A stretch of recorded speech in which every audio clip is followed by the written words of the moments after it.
Sono arrivati a Venezia da tutto il Veneto per chiedere provvedimenti urgenti alla regione contro la crisi.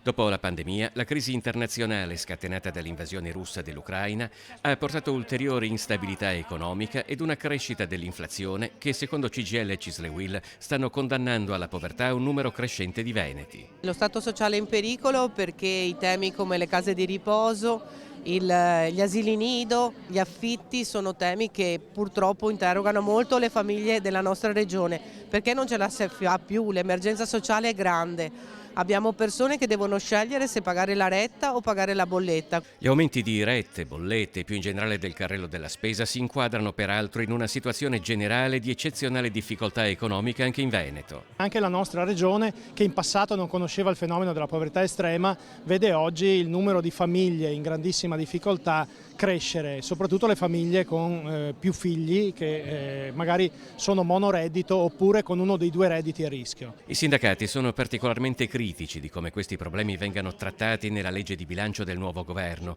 Per questo chiedono alla Regione un intervento deciso sul bilancio regionale del 2023. Per dare una mano, un aiuto, un sostegno reale a tutte quelle persone, a quelle famiglie che hanno delle difficoltà, che devono sostenere anche delle spese importanti per quello che riguarda asili nido, scuole materne, affitti, mutui che crescono costantemente, case di riposo, RSA. Poche ore dopo, i rappresentanti dei sindacati sono stati ricevuti a Palazzo Ferrofini, sede del Consiglio regionale. Ad accoglierli esponenti di Lega, Partito Democratico, Movimento 5 Stelle e il Veneto che vogliamo.